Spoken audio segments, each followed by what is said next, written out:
जी आज के तो दुगोला ढेर ठीक बा कि हम इनका का कहता नहीं ई उठिए तो तनी मनी हमरा से मजाक करे हैं अपू भैया आज के दुगोला ऐसा हो गइल बा माने आज के जमाना के कि दूगो ब्यास अलग अलग के बोला देता नहीं ना रात भर में कौना जन्म के बदला अब दोनों के दोनों निकालो ये ब्यास उनका गुजटी के बारे में वो ब्यास ये ब्यास के माई बहन के पूरा उद्घाटन करता रहे माने रात भर दोनों जना के दोनों जना माई बहन करता रहे अब बिहने जब विदाई लेके घरे जाता लोग तो अगला 10 दिन तक पूरा गांव जवान मिल के दोनों जना के माई बहन ये आज के दुगोला लेकिन वो लिस्ट से रोशन आज अभी तक वंचित बारे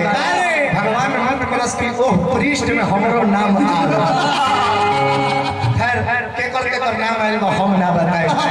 थोड़ काला पर इंसान बुझला बेसी काला पर गाधा बुझ जाए आना बुझे से गए आज के जमाना पैसा खेत के हुओरी के बोआ तक के हो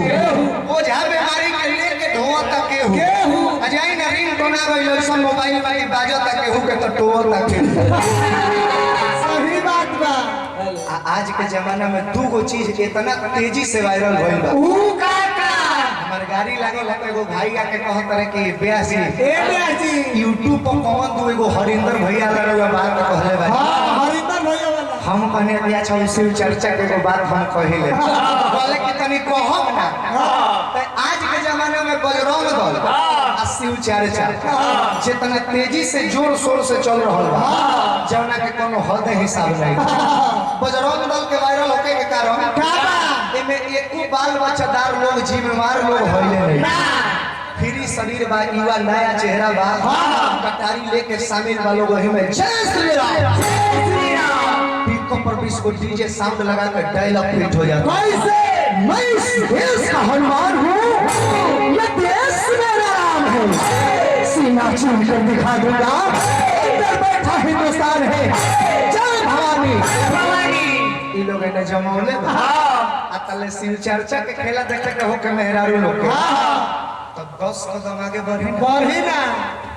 मदहोशी भैया जहाँ कोनो गांव के मंदिर देवल देवल भेटाई कि पंजाबी इकट्ठा हो जाता लोग शुरू कर देता लोग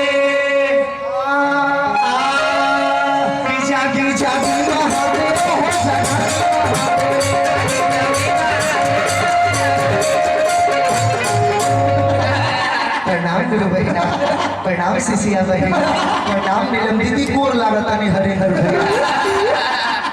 जागी जागी महादेव 2 किलो लड्डू 1 किलो सेव रोज भेज दी ए महादेव शिव पूजा के साथ साथ पेट पूजा भी तो जरूरी है ना यही के चलते हम कह दिहनी कि शिव चर्चा नो खर्चा शिव चर्चा नो खर्चा कैसे ऐसे मात्र 2 गो अगरबत्ती आ एगो सलाई आ पुरान चप्पल पहन के जाई ओने से नया बदल के आ गलत नहीं की ऐसे थोड़े कह तनी गणेश जी के पहले स्तुति कर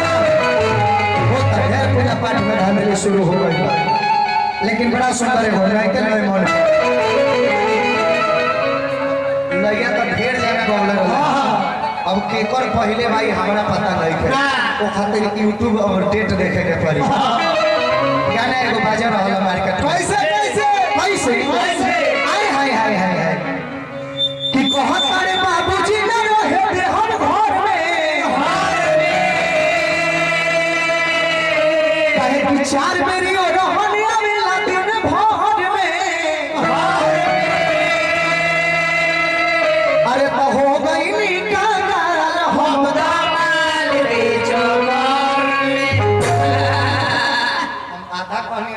से छीन लिहल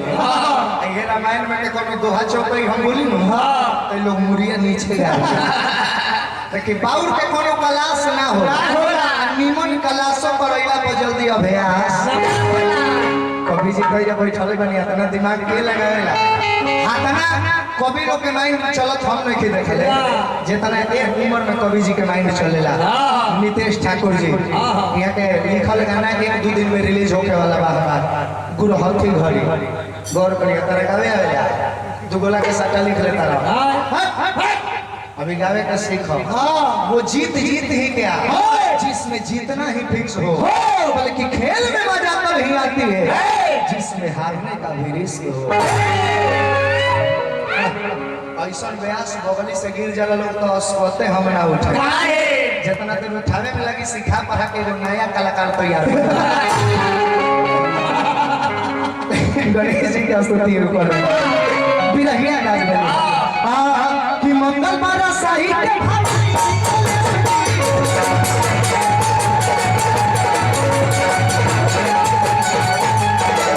काहे करे पैसा देता नहीं तो हमनियों के पेट पे लात मारे वाला काम शुरू कर दे कि काज में कहां से माई सरस्वती रवा के इहो काला दे दिहले देखिए नितेश ठाकुर कवि जी को से पुरस्कार बा अपू भैया को से 1000 रुपया आशीर्वाद देले बानी हार्दिक अभिनंदन है देखिए एगो रिक्वेस्ट बा जे भी खाना नहीं खे कइले वो खाना जाके खा ली कब जब हम गा के बैठ जाए तब प्रदुमन जी गावे के शुरू करी है सब लोग एक मेरे खाए चाहिए एकदम सर मेरे सब लोग खाए चले जाइए जितना देरी गई उतना देर आराम से सब लोग खाए जब जयकार बोले लगे फिर आके बैठ गए ना गणेश जी का स्तुति कैसे कि मंगल बारा साहित्य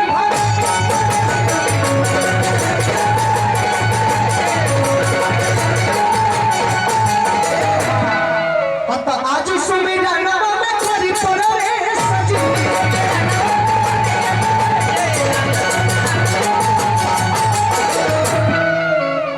चिंता में बानी कि माही टेक कंपनी की ओर से अभी तक कुछ ना आई हाथना बड़ा ब्रांड कंपनी हो गए अभी तक ना शांति बैठल बानी कैसे महाराज अरे परिधि से भी ले सले आई